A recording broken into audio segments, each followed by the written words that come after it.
Quando a gente fala de adoração, a gente está falando de algo que é algo que vai de nós para o próprio Deus. Quando a gente está falando de adoração, quando a gente fala sobre adorar a Deus, a gente está falando de algo que tem que ser constante na nossa vida.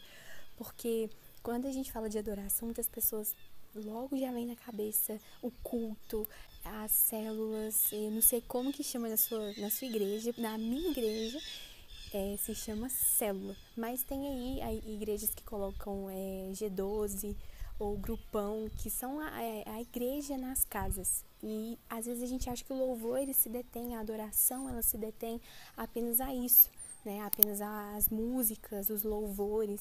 Também essa é uma das formas de adorar a Deus, com os nossos louvores, com a nossa adoração, com os cultos na igreja. É necessário ser igreja, é necessário louvar a Deus como igreja, mas a principal adoração que nós podemos entregar ao Senhor também é com os nossos atos, é no nosso dia a dia, é louvando a Deus no nosso dia a dia, através de louvores, através da leitura da palavra. A gente louva a Deus quando a gente vive da maneira que Deus nos ensina.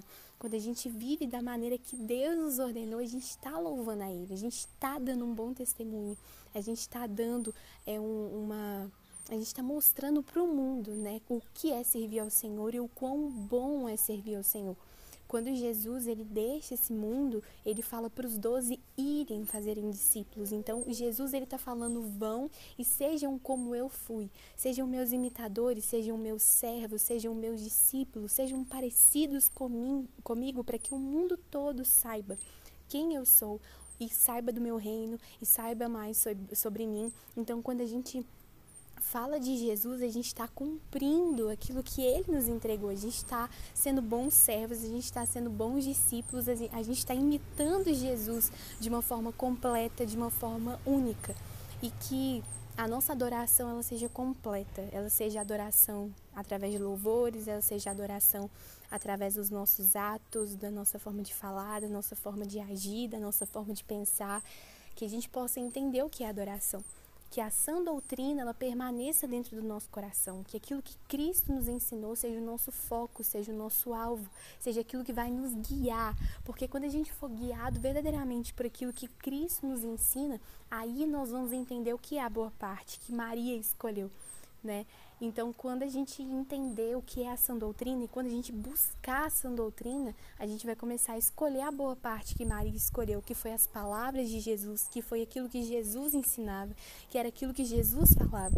Porque como o apóstolo Paulo diz, que ia chegar o tempo, né, em que as pessoas iriam abandonar a sã doutrina, iriam escolher para si mestres que pregavam o que eles queriam ouvir, o que eles quisessem ouvir. Só que a nossa geração tem que ser aquela que clama por misericórdia, que clama para que haja a sã doutrina como sendo o centro, como sendo o foco da nossa vida. Porque o que a gente vê hoje é cristãos que não são maduros, cristãos que parecem crianças, como o apóstolo Paulo falou, que são levadas de um lado para o outro pelo vento. Por qualquer vento de falsa doutrina que bate, as pessoas estão sendo levadas. O que a nossa oração, o nosso clamor, o clamor da nossa geração precisa ser o clamor que pede para que a sã doutrina ela permaneça sendo o centro da nossa vida, que Cristo seja a sã doutrina que vai nos guiar, que as palavras de Jesus, que são eternas, venham ser aquelas que vão nos guiar. Né, que todos os dias a gente possa ter esse entendimento e que a gente venha também se levantar contra as falsas doutrinas que se levantam no meio do povo.